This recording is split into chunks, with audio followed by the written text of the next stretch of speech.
Ah, Greetings, everyone. It is my pleasure to welcome Lee Pierce, Assistant Professor of Communication here at SUNY Geneseo, who is going to talk about ethical strategies for optimizing your SOFIs. Here we are reaching the end of the semester, and it's that time of the year that students complete their SOFIs. And Lee has a number of strategies to optimize the process and really emphasize to your students how these SOFIs can be used to provide feedback to faculty and how you can use them to help with your tenure and promotion materials. So with that, I will turn it over to Lee. Thanks, Dave. And can we all, I think I speak for everyone when I say how excited I am that Dave is the new Associate Provost for Student Support Services. Interim Associate Provost for Academic Success. Interim Associate, right, okay, what you said. And I'm very excited. Thank you. I'm very excited. All right, fantastic. Congratulations, it's well earned. All right, so SOFIs. I basically wrote a stream of consciousness Word document that I have put in the chat. So if you want to follow along or you'd like to take this with you, it's there.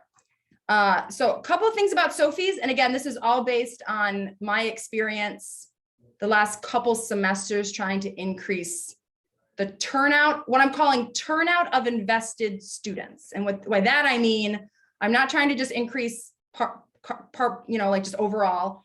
I'm not trying to make everyone fill them out. I'm also not trying to skew the grades. I just want an increase of invested student turnout. So I'm going to walk you through the process. There's a couple opportunities for us to brainstorm as a group, some different tries. And then it's a long process. So you're not going to do all of this semester, especially since we got started a little late, and that's my fault. I should have approached Dave a couple of weeks earlier, but I wasn't thinking till I saw the announcement that they were open. So try one or two things this semester and then maybe keep rolling it forward, moving forward. Okay, so a couple of things to say in the beginning before I just kind of walk you through what to do. Number one, personally, I don't offer extra credit. I don't think it's a good idea. I think what happens is that does not achieve our goal of increased turnout of invested students, because it also likely increases turnout of non-invested students. Now, again, you got to filter this through your experience, because in some people's classes, it might skew invested students. Like extra credit might be a thing that your less invested students don't do, which is it's a weird paradox, but it often happens. But I would be real cautious about extra credit. Also, like if we talk about like power or the ability to influence, ideally what you're going for here is a combination of expert and referent power. That means the sense that you know what you're doing and the sense that you have their interests in mind, as opposed to something like reward power or coercion, which is an external motivation. And I always am real cautious about using external motivation for something when I really need them to be intrinsically motivated to do this.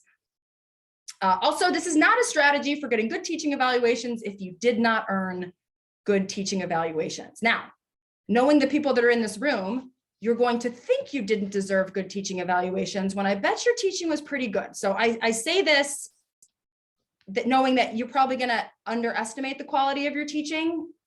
But what I really mean is for those of you that overestimate the quality of your teaching and probably therefore are not here right now, this is not so you can get better evaluations.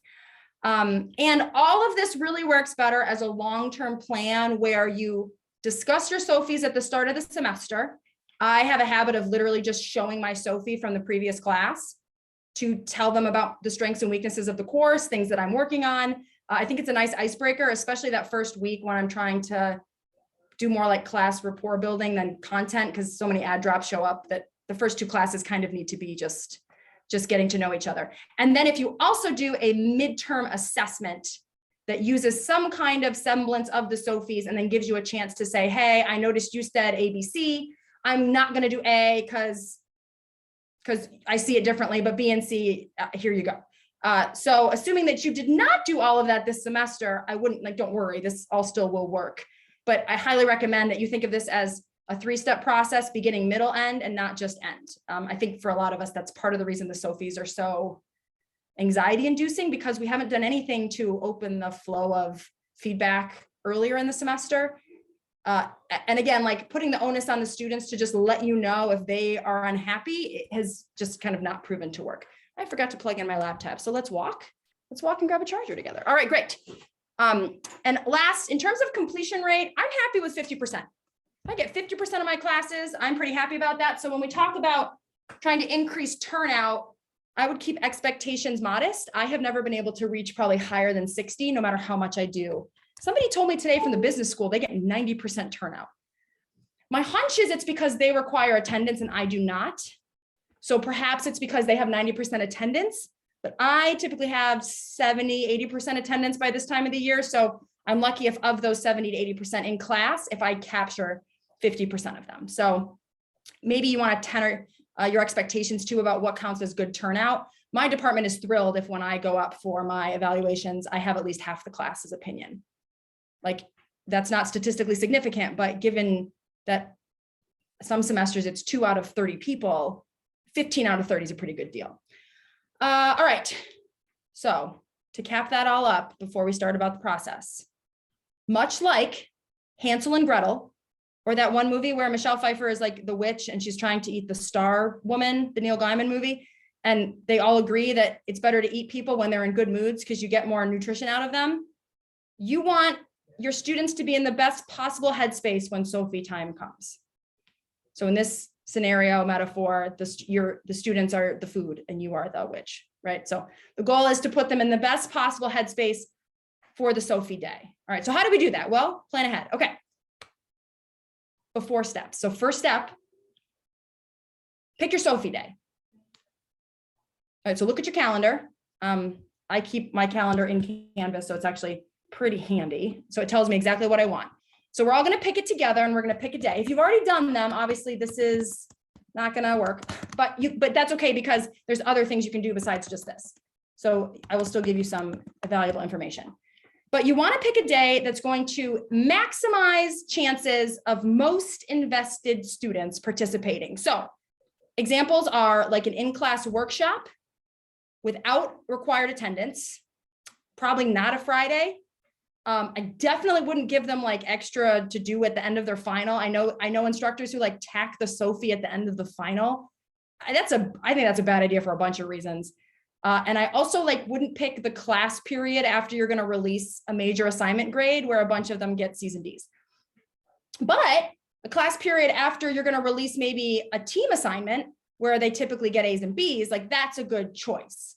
So again, it's stuff you're going to do anyway. So just time your SOFIs so the students are in the best possible headspace, especially if you're a person who's going to be disadvantaged in your SOFIs because of race, class, gender, playing against type.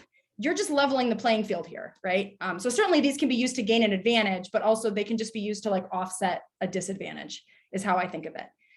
Important here though, not to manipulate. So don't make up a thing to give them because they'll know. You're like the night before you magically do something that's really out of character because you don't tend to like give them days off without attendance. I wouldn't ever manipulate. I think they'll see through it. And I think it may actually wind up having an inverse effect. It's also unethical and would look bad if anyone found out. All right, and you need 30 minutes. So you need 30 minutes to do your SOFIs. I know you're going to want to say 15. You can't have 15. You can have 30 minutes. I recommend not choosing the very last day of class so that if something happens, you don't lose your SOFI window. All right, so those are some tips. So for example, when I look at my calendar, I don't know where my calendar is. Okay, I find it. When I look at my calendar, I have a couple of different things coming up. I have a day with team presentations. I'm not going to do it that day because A, they're going to be stressed, and B, I don't have 30 minutes. I have a final exam review that's optional, which in my case is not a great day because the final exam is usually for people who need to bring their grade up, and therefore I get a lot of students who have not been participating over the semester. Otherwise their grades wouldn't be so low. So that's, again, not a day to maximize invested students. But if I look at actually tomorrow, May 4th, it's an essay workshop day. It's not required attendance. It's not a Friday. I bet I get a third of the class at least. And I bet they are all, for the most part, students who are really invested in the class, or at least moderately invested. So that's the day that I would choose. So everybody take a minute, pick your day, and tell me why you picked your day. You can tell me in the chat, or you can unmute and just say, hey, I picked And if we're recording and you don't want to speak, you could just type it in the chat. You can also say, I don't know what day to pick, and we will help you find a day. And they close May 13th on study day. So again, as long as you do it before the end of classes, you'll cover your basis, but I really don't recommend the last day of class, because if something comes up, you're going to lose your window. All right. So one person has to answer my question and then we'll move on.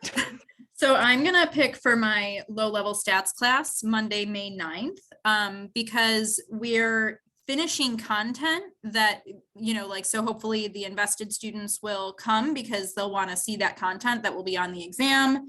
But it's definitely just going to take the first like 20 minutes or so of class. And so then I can either flip flop and do SOFIs first and tell them, usually what I do is I like go hang out in the hallway and say, when you guys are done, come get me. And so then we can finish up content, and the last day of class is review. So if for some reason they take a long time on the SOFIs, then we can just like finish up whatever content we needed to finish up on that last day and then review with the remainder of the time. That is great planning. Do you have required attendance on this day that you picked? Is your like class always required attendance? No, I don't have required attendance Okay. at all. Yeah. So again, just something to think about. And again, you can always kind of play it by ear. This is why the last day is not the best, because if you walk in and you're like, oh, yikes, this is not my best cross section, you may want to push it down the road a little bit. Anybody else have, okay, let's see. Hannah says, I'm going to assume if you type, you don't want to speak. Is that true? You don't care? Okay. I just don't want to talk for you, but I'm thinking this Friday, we're doing a peer review session that won't take the full time. And in this class, my most invested students show up on Friday. So there's an example of filtering all of this through your own intelligence. And again, if it's one of those Fridays where nobody comes because you didn't expect all the great weather, then maybe you try Monday, right? So that's good. All right, awesome. Does anybody have concerns or is looking at their calendar and thinking, I don't have a day, like there's no good day for me. When do I do it? I'm wondering about, I don't have like required attendance, but I Okay. have these group activities where they do get points. And now that it's towards the end of the semester, many of my like most invested students, or probably the most like moderately invested, they've got all the points they needed. So if they were there, they'd be there because they cared, or because they wanted to do the activity, or because they're like, oh crap, I did fewer than 10. I need to get all of these. So you might have a weird split rather than yeah. And like Wednesday is my last full, just straight up lecture of content. And then what's next Monday for you? Is that your last day? Oh, no, sorry. Next Monday is still a full week, right? Well, it's just Monday and Wednesday. So next right. Monday is like kind of a workshop thing where they're working on their final project with their partner. That's when I do it. Yeah. Workshop days, I mean, for me, but again, you could always plan to do it. And if you show up and you're like, oh no, this is like way more non-invested students here for their points than invested students who have been here all semester, I'm going to push this down the road a little bit. And basically just get, they only get 20 minutes of work time that day. This is just the downside, because you got to give yourself enough time to not let them feel rushed. Because again, best possible headspace. So, but you can also, like what Kate said, you could always start with the SOFIs. And then it's like, hey, as soon as you're done with this, jump into your groups. So that way people who are like spending all their time on their SOFIs aren't sitting there holding up everybody else who's like, yo, I want to talk to my group. So I always do them I recommend most people do them at the end because I practice this a lot, I actually often do it that way. And that way, if you're just like going to like fill out your quantitative data and join your team, then you do it. Right. So that might be the way to do it, and then do it at the beginning instead of the end, so that maybe it doesn't take everybody 30 minutes and you don't cut into too much of their work time. Yeah, I always do it at the begining, or I've only done it at the beginning. Great. That's great. Yeah, that's totally great. Again, these recommendations are like me guessing. I don't know that they're all true. They're just what I think works. But you and Kate have both talked about exceptions, and Hannah's got the Friday. So it's always about what you think is best for you. Okay. So next step. So now you got your day. Now for some of you, this is like, for me, I've already done this because tomorrow is my SOFI day, but somewhere not immediately prior, but pretty close to the day you're planning to do your SOFIs, do something nice for them. It needs to be natural and not forced. Oh, shoot, the script says that is natural and forced. Natural and not forced. So again, don't do something that you wouldn't have done anyway, just to manipulate them. Like, for me, things are like, I always plan to drop another low quiz grade during the semester, and I just happen to time that the same time that they're around the time that their SOFIs are showing up. Or I might give them a few extra days to finish their paper, although I don't have deadlines. So for me, it wouldn't work. But for people who have hard deadlines, maybe move it a couple of days back and announce that in the class previous or by email the day before. And then you can remind them. What you don't want to do is walk into class and be like, hey, everybody, 4 extra days on the paper. Here's your SOFIs, because they'll see right through that. But if you want to email them a day or two ahead of time, hey, guess what? I'm going to move the paper a couple days. And then at the beginning of class, be like, hey, just checking. You saw the email about the paper, right? Cool. Yes. Great. Awesome. Okay. Let's move on to SOFIs. That feels, again, some of them will probably see it, but it shouldn't be against your nature. So if it seems really out of left field, I wouldn't do it. I would choose things that you do anyway. And I plant these seeds throughout the semester. I had a Friday where only like 9 people showed up. I took them to Starbucks. I took them to Crickets and had class. That's also like a privilege thing because not everyone can afford that. So I'm not saying you should do that, but the more you think about kind of building in these like, hey, I appreciate you being here kind of days for the people that are really, really invested, the more you nurture them to be in the best possible headspace to do the SOFIs. So just think of like a genuine thank you for your hard work gesture that you would have maybe done even if SOFIs weren't on the line, right? Because we're really just taking advantage of good timing. We're not adding something we wouldn't have already done. So does anyone have ideas for little gestures you could try? And again, some of this is about having an attitude of openness and appreciation for your students. And this time of year, it can be very like, you know, like entitled little devils. But this is not going to come from a good place, nor is the SOFI conversation. So think about your best group. Think about the people that are like in your office and they thank you after class and they send you like, they send the best papers and you're like working on independent studies with them. I mean, really like think of them as your avatar student, not the person who just emailed you for yet another or whatever, because you really got to train your brain to put you in the best headspace for this as well. So any ideas for different little gestures you might make to just kind of, again, put them in the best headspace, or tell me this is manipulative and coercive and you're not going to do it, which is also totally fair. I usually on the syllabus, I say that I drop the lowest homework, and in actuality, most semesters I drop the lowest too. And I don't actually ever tell them that I do that. I just do it when I do grades. So maybe it's time to start being open about the fact that I'm helping them in that way, you know, shortly before SOFIs. Is there a reason you don't tell them that you're giving them that? Because I don't want to be perceived as a pushover. And so part of it is just trying to, yeah, I guess look more tough than I am. I don't know. a pushover is someone who sets boundaries and then lets other people determine where those boundaries move.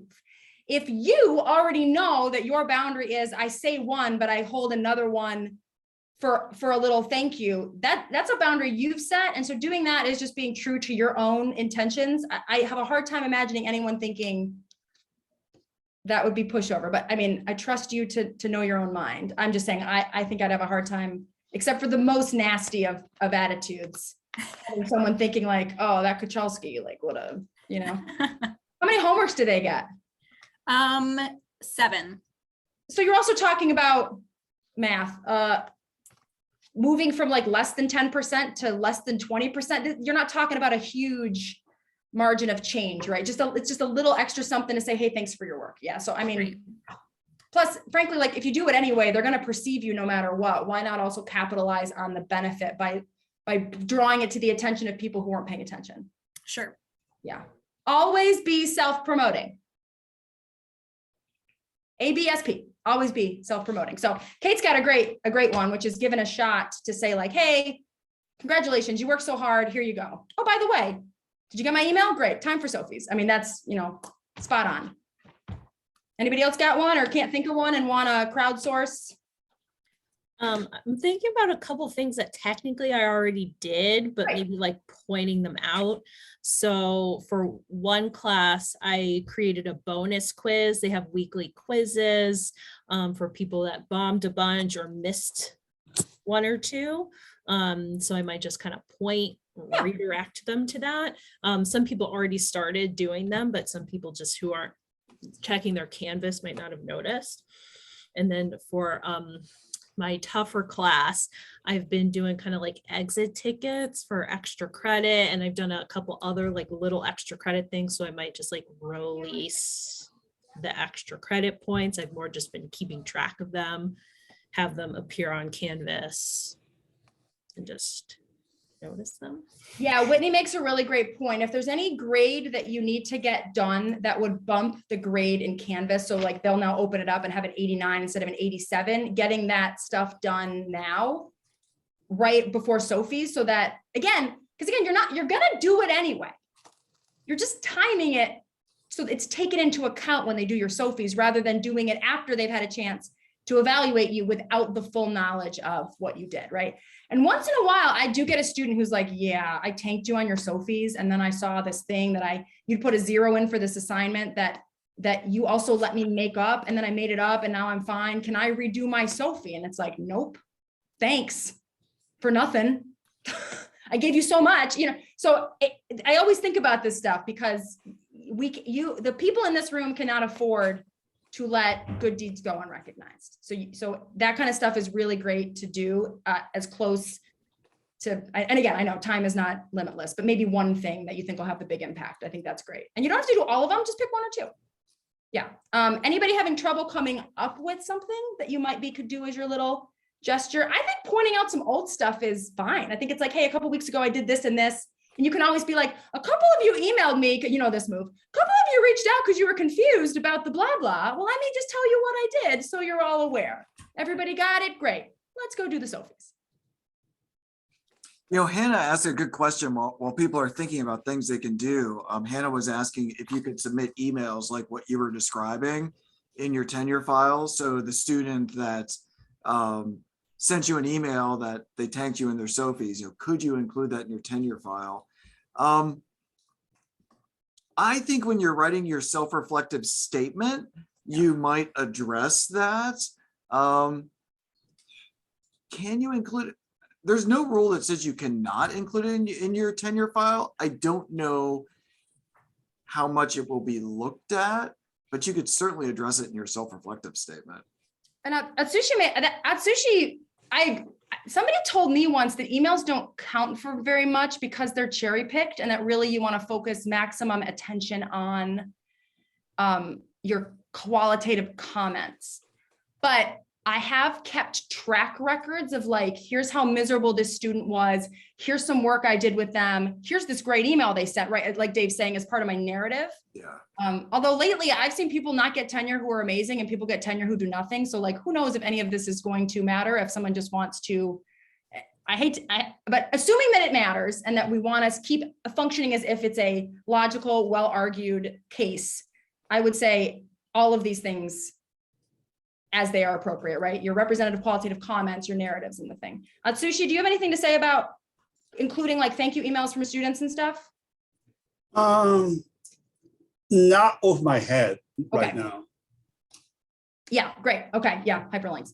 Hannah also said, I would offer extra credit on the final if 85% of the class completed SOFI. Second guessing this now did increase my completion rate. So just ask yourself the second part, Hannah, did it increase my completion rate of like, do I think my results are more representative? Because if so, like, don't mess with a system that works. It's interesting to say if 85% of you get the SOFIs done. That's kind of an interesting move. Did you find that you were getting pretty good evaluations like evaluations you felt were representative of your teaching?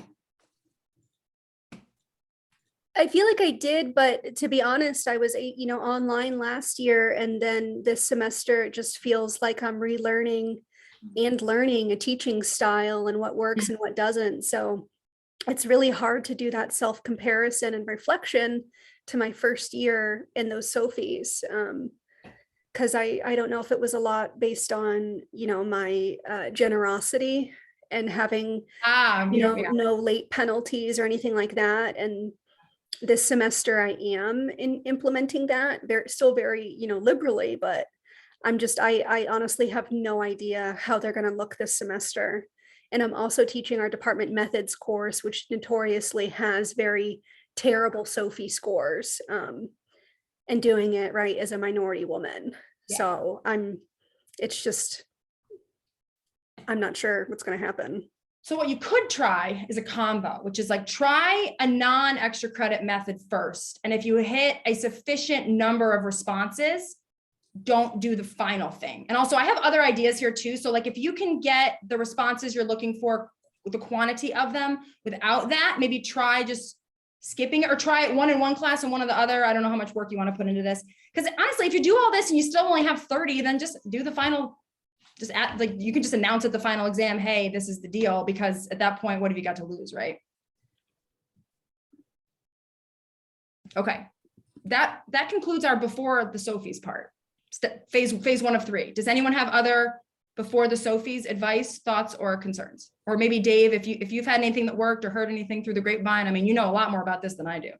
Well, and I will say it's been a long time since I've had to do course evaluation. So I really appreciate all of your thoughts and perspective here. And I also really like you focusing on invested students in your class. I think that is such a good way to go. So like Hannah was saying, yes, I brought the response rate on my SOFIs up to 85%, but were all those truly the invested students in your class? Yeah, and probably different majors have different, I mean, I think Atsushi can agree that in the kinds of large classes I teach, like Com 103, which is our interpersonal social science, my students tend to lean pretty low investment across the board, right? I do have some great students, they're highly invested, but I would say they are not at least half. So that class I really, really focus on. Whereas, my upper level seminar and visual communication, where I know many of them, I just reach out and I'm like, yo, did you do your SOFI yet? Do your SOFI. Like, I need your SOFI. So just get it done. And they do it. So you got to use like different tactics for where you think you're at. So I'm thinking primarily of my 50-person social science with a lot of new communication majors who are cranky because they came to us often from unpleasant circumstances. So I'm thinking about this for them because they're my albatross of a SOFI, right? Thinking like invested students, not just quantity. All right. Good point. Also, do you like I was also afraid if somebody saw this, they'd be like, oh, you're manipulating your scores. It's like, no, I'm not. I'm increasing the response rate because that can also work against you, right? Because that like highly invested B+ student can often be your worst nightmare on a SOFI.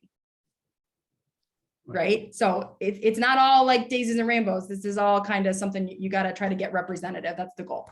All right. Anything else before we move on to the day of SOFI? Sophie's choice. Okay. So day of SOFI, make sure you take attendance. If you are not a person who typically takes attendance, you got to take attendance because we're going to follow up with the students who weren't there. This is very crucial. I get my best SOFI evaluations from personal follow-ups. So I mean, generally speaking, just kind of going back and talking to them a year later and being like, so what did you used to say on my SOFIs? I typically find that the people I reached out to one-on-one always feel more inclined toward the generous read. Because they're also people I know. So it kind of just making sure that people you put the work into are getting to the SOFI is the most important thing. So if, for example, if I have an AOP student that I have just guided so carefully through the class to make sure they get everything done, to explain things 15 times to them, to meet with them, I mean, they're the least likely to do the SOFI just because it's one more thing they have to do and they don't think it matters because a lot of the reputation on campus is like, oh, these don't matter, right? The school does what they want. I give bad SOFIs all the time to so-and-so and they're still here. So explaining to them, hey, this matters. Could you just do the quantitative part? If not, write the comments, please, please, please. I mean, these little things can really make a difference if you've only got, say, 10 out of 20 students who fill them out. All right, so triple check attendance. Got to make sure you leave 30 minutes of class. This is another good reason to do them first because we all like think, oh, I'll just, oh crap, I went 10 minutes over. Well, here's 15 minutes. No. If you only leave them 15 minutes, push them back. Don't cram. Because that sense of like hurriedness and poor time management and it's all gonna, again, like best possible headspace. That's not a great headspace. So follow the steps, observe the time limits. For the first minutes, so basically it's like, hey, everybody, class, yeah, right? Maybe you've either told them about your good thing or you're about to tell them about the nice thing you did for them. And then it's like, all right, we're going to do SOFIs. Tell them not to begin the SOFIs until you stop talking, so that you know that they know what to do. Because if not, they'll all start, and then they're not listening to you. And then they're trying to listen to you and type. And again, it's another thing that just reminds them of how confusing you are, and you don't want that. So, hey, everybody, do me a favor. Let me show you how to do it. And then I'll tell you when to start typing. And again, if you want to add an instruction, like I'll be in the hallway, I'll pop back in and check on you. And as soon as you're done, go meet with your teams, but just kind of keep it hush, like kind of keep your voices down until we're ready to go. Like you can add all those kinds of things.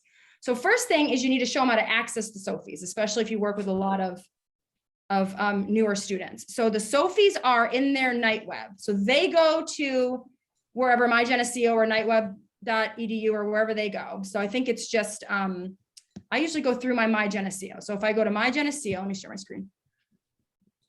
Cancel. Share desktop. All right. So if I go to, we're going to go to two different places. So if Oh, there's there one you guy, go. this Austin guy. has Atsushi, yes. mute yourself. Okay. So KnightWeb, you're going to go into KnightWeb, and then they're going to go to surveys. So in their window, it's going to show surveys. Oh, this is going to load for 10 years. I should have loaded these ahead of time. Sorry, I'm a bad person. So they're just going to go KnightWeb, surveys, and then within surveys, it's going to say SOFI. So if you go into, there's like a student portal on your KnightWeb. If you go in as a student, you can show them, but I usually just walk around the room and I'm like, okay, everybody on KnightWeb, great.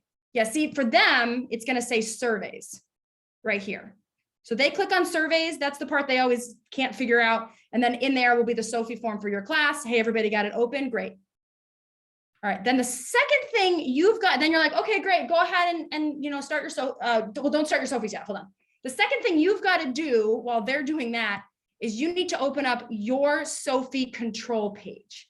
So you open up your SOFI control page by going into faculty services. So they go to surveys, and after you show them that, you go to faculty services, and then you go into SOFI reports and administration. And then you go into your SOFI control page, all right? These are where you go to find the completed SOFIs. Your SOFI control page is where you control currently or about to happen SOFIs, all right? And what you'll see is that now that the SOFIs are available for us this semester, it will tell you your response rates. So I can see that my interpersonal class, because we did interpersonal on Monday, because I wanted to see how it worked for today, I had probably 24 students in class that day, so about half, which is pretty common this time of year for that. And of those 24, only 16 completed them.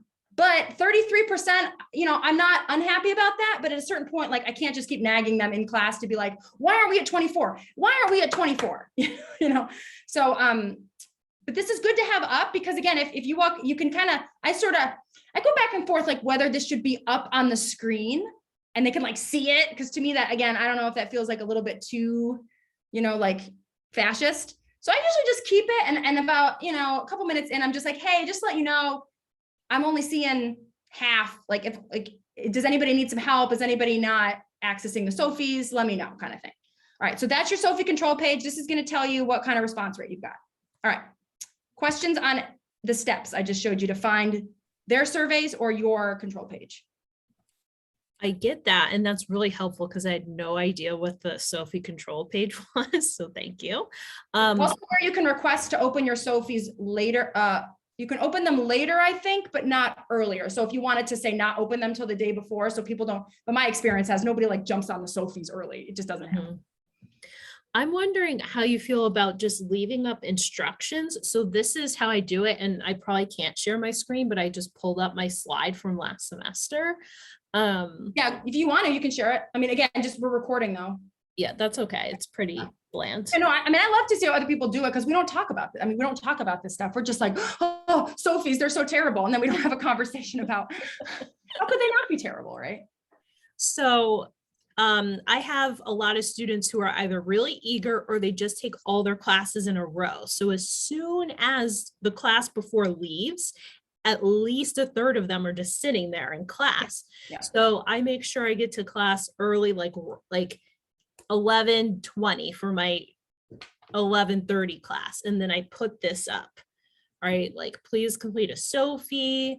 This is, the clicks that you do, why I care. And, if you already did your SOFI, there's usually a group activity based off of what Okay. you told me I might not do at that class. And then I say, I'll come back like at this time. Well, how is this working for you? I guess if it's working, then great. For that class, I think it worked decent. I don't think it will work for my 1:30 class. Okay. There's fewer people. Yeah, I remember when I came back, I was like, oh, I think they've been done for a while. So I'm not sure if everybody that was sitting there did it, and I didn't know how to check the response rate. So I can't say conclusively, but I found them representative and helpful with a couple funny digs, but. Well, good. I mean, then maybe run with that. I guess the only thing that might improve it is if instead of just saying go to SOFI surveys, which by the way, it doesn't say SOFI surveys, it says surveys and then SOFI, which, I'm always like, okay, make sure that a screenshot of like, go here, then go here. Cause the minute they're like, oh, they just check out. The other thing for just to improve that one, you could think about is maybe just taking a couple minutes to talk with them at the beginning, which I'm going to talk about right now. This is kind of where we get into like this is pretty experimental. You may want to think about this, but I would talk to them for a couple minutes before I just put up the screen, but I do leave the room while they do their SOFIs. Sometimes I have a bad habit of staying and chatting with them, which I don't think is a good idea. I also don't want to just be like, please do SOFIs now. I will leave the room, as if it's some insanely serious and like very terrifying event where we can't talk. And one thing I'm going to do in the future is music. I'm just gonna be like, hey, everybody, it's SOFI time. Let me go over a couple of things with you. Please don't click start yet. I'll let you know when to click start. I'm going to take off so that you don't feel like my presence, but enjoy yourself. I'll put some music on. If you want to have your headphones in, be my guest. And once you're done, go check. Because again, just taking the volume down on how crucial and horrifying and terrible these are, because the more you feel, the more that's how they feel, right? Now you might get a couple people who are like highly empathetic and you're so scared that they give you higher evaluations, but I typically try to just help like match the energy I want them to feel. Can I jump in and emphasize something? Yeah, hop on it. Because you have this in your document, but I don't think we said it explicitly. Whitney kind of touched on it too. It's like talking about what you do with this feedback, I think is really important too.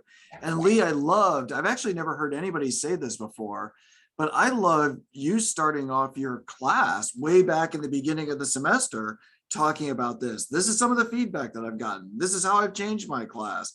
So yeah, this isn't the first time your students are hearing about these, what you're doing with the feedback. I think that's great. But I think framing your SOFIs and telling your students why you're doing it, why it's important to you, I think is really important. I also agree with what Lee is saying too. Don't frame it as, life or death, your career is going to, ride on this. Yeah, right. Striking that tone. And also the other thing about the way that your slide is written, Whitney, and this is not a criticism, I'm just pointing out something I noticed, is we tend to formalize the writing part. When I say to something like that, like these are very useful in the tenure and promotion process, I don't necessarily know that they know what I mean when I say that. So again, I'll kind of get there real quick because I have a list of different things I say, but you may say something and the slide might just be like the written version of that. So I'm not knocking it, but if I say something like that, number one, they glaze over because they're like, oh yeah, of course, tenure, because they think tenure is like this mythical thing that just gets us all off the hook. I mean, they do not have a positive impression of tenure, right? So I don't talk about tenure and promotion so much as like, look, this matters about my reputation on campus. It matters about how I change. I care about the SOFIs a lot. I think a lot about the comments. I take them very seriously, and I'm going to use them to make cases for my advancement, like through the ranks. And if I don't have it, then I don't advance. So you got to ask yourself if you want me to be more in charge of things or less in charge of things. And then your SOFIs reflect that, right? So I put it in very much like, terms that I think that they can kind of understand. So I'll share my screen real quick. So these are like, I put these, I just embed them right in my Canvas homepage. I really like to take the stress away from SOFIs. I also find my SOFIs to be pretty accurate. It's like, yeah, I'm amazingly responsive. And there are some semesters where this goes down and I just look them straight in the face. I'm like, what the shit? Like, seriously? I mean, you're going to rank me lower in responsiveness than people who don't answer your emails? I mean, give me a break, right? But there are some categories. Oh, I actually kind of nailed it. Well, no wonder, this is public speaking. But sometimes my organization is really low. And I like to talk to them about how, look, your perceptions of my organization don't necessarily reflect my intentions. And like this semester, I'm working really hard on lining those up. But this just really helps them know, where are my strengths and weaknesses, and where are you going to have to temper your expectations of the course? Because I'm not going to fire on all 7 cylinders, right? I'm probably going to fire on 4, be all right on 1 or 2, and then be like, then I'm going to have an area for improvement. And we're going to talk this semester to make sure that I am improving the low area and staying high in the high areas. And that's like the conversation I have repeatedly throughout the semester. But again, it all requires you trusting the SOFIs and trusting them, because if you think they're just out to screw you on the SOFIs, this will never be a thing that you willingly participate in, right? And I will say I have certain kinds of privilege that some people don't have. So like, I'm white, that probably matters quite a bit. So don't let me like be your beacon, because I don't know where my privilege is giving me things I didn't deserve. So you always want to think about, like, you know better where your zones of comfort are. Last thing, and Whitney did a great job of this, you got to tell them that you don't know who's responding or what they're saying, that you will not get that information until way late. All you know is numbers, because you don't want to, because if they don't know that, you don't want them to stress out. Don't forget to take attendance. Take attendance. And then that should take about 5 minutes. And then after that, I show them the SOFI. I put the SOFI up on the screen. I don't put up my scores this time. I literally just put up a blank SOFI. And I'm like, yeah, here are the questions. I just want to make sure you understand these. And one of the things I tell them is, this is not like rainbow unicorn land feedback. Like, this is you rating me and the course relative to other instructors and courses. It's not relative to Magic Sunshine Sprinkles, where you get everything you want, A's are easy, and you're never bored. Like, again, I don't come across this, well, I probably do come across this aggressively, but I try not to talk to them like quite like this, but it's important they remember, like, this is you ranking me compared to other instructors you take, other classes you take or have taken at this institution. So I always remind them of that. And then I give them the comments, right? The feedback matters. Thank you for doing it. I'm going to read all of it. I'm going to think about all of it. Don't feel, and this is like a sneaky one I do. I will often tell them which categories I want their comments on, as a way to get them to really think about whether what they think of me in that category is really what they think of me. Because like with the organization, I am wicked organized. So the fact they're giving me 4s and 3s does mean I have work to do, but also like, why?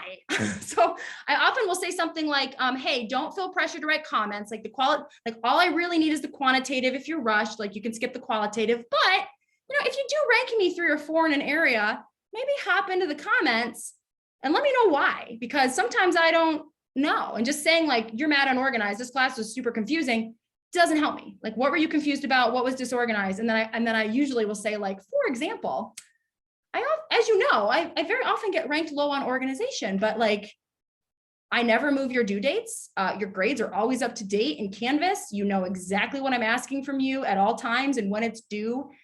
I return assignments fast. So if you could help me understand where I'm not organized for you, that would be helpful. And again, if they're going to rank you low because you were, or they're going to do it. But for some of them, when they're choosing between that 3 and 4, it might pop them up to the 4, which is, again, just setting the best possible mood for them to give me the most accurate evaluation, and not sort of, they're like some one thing they came up with that made me mad disorganized, and they've like forgotten all of the other things I did for them, right? Like, for example, I am late to class. I'm usually like coming in about 2 minutes late most days and setting up while I talk. That may be the reason I get low organization. So that would be something where, yeah, like I deserve that. I'll take my cuts. note, this is a warning of caution. If you are an abrasive banshee like I am, this whole conversation can come across bad. Like, especially to the 4 or 5 people who just like really have disliked you all summer. This whole like explaining the SOFIs to them, it feels tedious. Why do I have to sit through this? So you could just not do it. You could limit the comments that you have. Also, if you have a great teaching assistant, let them do the SOFIs. 9 times out of 10, my teaching assistants run the SOFIs. We talk about it. They're very honest. They're very accurate. The students really feel comfortable. They'll run the whole workshop, and I just will show up whenever it's time. So that's a great use. And then at about 8 or 9 minutes, you got to cut yourself off, stop talking and say, okay, time for SOFIs. Have your control page open. If you left the room, you can pop in and say, hey, I noticed we've only got about half. Just a quick note, if you're not doing your SOFIs, could you just do the quantitative scores? It takes all of 3 minutes, right? And then also just double check that like everybody knows where to go. Nobody's sitting there like wondering where the KnightWeb thing is. Great. And again, I'm going to leave the room and do music and do one check-in. And then where there's TAs, I will do all of that and just let the TA run it. So should you be in the room? I don't know, maybe, maybe not. One thing I don't like is I don't like when instructors pick a student in the class to be the SOFI facilitator, because it's a favoritism thing. Like we used to do that with the paper ones. You'd have like a student volunteer. To me, that just is like great way to remind them that they're not your favorite. So I would stay away from that because like, again, if you don't have a teaching assistant, you'll just have to do it yourself. Don't forget to take attendance. All right. Any other comments on the during the SOFIs thing? We've talked about like how Whitney does it, talked about how Kate did it. I mean, all of these seem fine, great. They all seem great. this is kind of like, I make SOFIs sort of like a big deal. But again, if this is your first time doing this, tone down the amount of deal you make out of it. And just say things like, just exactly what Whitney did. SOFIs are super important to me. Yes, they matter for tenure and promotion, but more than that, they matter because I want to be a better teacher and because I need these to let me move into higher levels of responsibility. You want me in those positions. I need the scores to show that I can do that. Or you don't think I should do that. And then those are the scores I deserve. Go ahead, do your SOFIs, right? You can just keep it real simple. Questions or comments about doing the SOFIs? Otherwise, there's 2 follow-up steps and then we're done.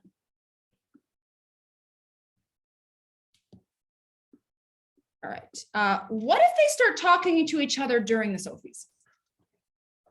And someone's like, yo, what are you going to give them for what? And they're like, I think I'm going to give them a 5. Really? You're going to give them a 5? I stay out of it. It's like, yeah, I guess if one of them is going to manipulate the other one into giving them a lower score, then whatever. But I don't know, getting involved seems weird to me. So I think it would I don't think it would help. I think it would actually just make everything worse. So, but I do notice one of the downsides to leaving the room is they often talk, which it can be good too. It can also be like, seriously, a 5, so there's also that. All right. So then your last step, you go home, you pull out your attendance sheet, you get all the names of your most invested students. This might, like, again, maybe it's the people with the A's and B's. Maybe it's only the people with the A's. Maybe you want to stay away from some of the B's because you know that they just like don't think that they earned the grade that they got and they've been real nasty about it all semester. And some of your C's and D's might like have a great relationship with you. That's just, how the cookie crumbled. Anybody you helped, anybody you had special relationship with, anybody who just like seems to be invested in the class, they get individual emails. Hey, missed you in class today, no big deal, but we did SOFIs. Could you please do a SOFI for me? And so I follow up with just, and it's usually not that many, maybe 6 or 8. And they are individual dressed to the person emails. They are not a mass email BCCing all the students. And also you always want to do something really personal in your subject line, like, hey, Lee, it's Dr. Brown, please do a SOFI. Like something very explicit, something personalized, because it's going to give best possible chances of them opening it. I would not just send out mass reminders. It's like, hey, if you didn't do a SOFI, your best bang for your buck is a personalized email. Better yet, if you happen to run into them or you see them, keep that list with you. It's like, hey, blah, blah, just FYI, if you didn't do a SOFI, yeah, I'd really like feedback. Something real quick. Because I find that I usually get probably 10 or 20% follow-up from those. So so probably my 33% for 103 will turn into a 50% by the time I finish follow-up. could you do Sophie's 2 class periods in a row? I mean, maybe, but like, then the people who already did them are just sitting there, and I don't know. I usually try to stick to 1 period. Plus, a lot of us have stuff to cover this semester. You just don't have like 2 class periods to talk about SOFIs. And never be afraid to ask for a rate my professor from people that really liked the class. If you do anybody a solid, incompletes, deadline extensions, anything like that, you always, hey, just you don't owe me anything, but would really appreciate if when the time comes, you do a SOFI and maybe a rate my professor. Because again, otherwise you're gonna get the negative stuff outweighing the good stuff because you didn't self-promote. Because they can always say no. You won't know, you will have no idea. You can just be like, if you feel like it. So I never turn down the opportunity to get a decent rate my professor, because if not, they will skew bad. All right, that's all I got. Questions, comments, concerns? Other things people have tried to increase turnout or things they're worried about? Yeah, that's correct, Hannah. They don't look at rate my professor for tenure and promotion. No, The administration doesn't look at that, no, as far as I know. but the students do. Yeah. And it colors their perception of you. So if they read a real crap rate my professor, sometimes they come in already thinking you're that person. So whenever possible, try to keep that rate my professor as a best possible representative reflection of me, so that they come in with a very accurate picture of who I am. Yeah, but no, it's not included, thank goodness. Although I kind of wish it were, because my rate my professor looks great. So sort of wish people, but it's a cesspool of misinformation and racism and sexism. So yeah, it's not great. All right, I said we needed 145, but I did it in 50, but I'm happy to chat, or Dave can give us all his advice. Dave, Yes. can I add something? Can you add something? Go right ahead. No, can I add My something? workshop about sushi. Oh, can you asked add me. something? Yes, please do. Actually, Yeah, let me ask one thing, Atsushi. Lee, do you want me to stop recording at this point, and then we can just have an open discussion? Yeah, probably. I don't think anybody listening to this is gonna, if they've stayed this far, is gonna want to like keep listening to us banter. Atsushi, do you want to add this to the recording, or you want me to turn it off? It doesn't matter. Either way, Okay. fine. I'll leave the recording going for your comment. Just I think when I jump in, so you are talking about the some discrepancy among your classes. So 103, COM 103, which is a big social science class, and they tend to have a low investing student, and I agree with that. So I'm teaching, by the way, Lee and I are in the same department, and I'm teaching a very similar class for intro social science survey class that tend to have a very low investing student. So my SOFI score fluctuates for that reason. But if you see something like this, say one score is not really coming great by the quantitative result, this is where your narrative in your tenure portfolio becomes really crucial. The reason why I'm saying this is I was in FPC, Faculty Personnel Committee, at the college level last 2 years. And then I also chaired SOFI reform committee last year. And then one of the things we repeatedly talked is we put a very strong emphasis on not just, we should not assess your number without narratives, right? So if you have something lower than what you wanted, there may be a reason, and that reason actually may be a good reason, right?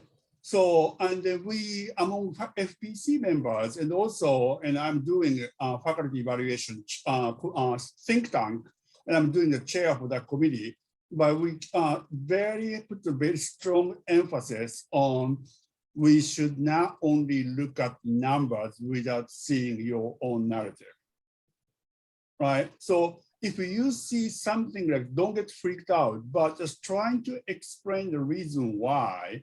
And if you can demonstrate yourself, there is a reason and you understand this. And then I worked on this, but I keep this because not for the sake of, raising my number, but for the sake of like a, greater learning purpose.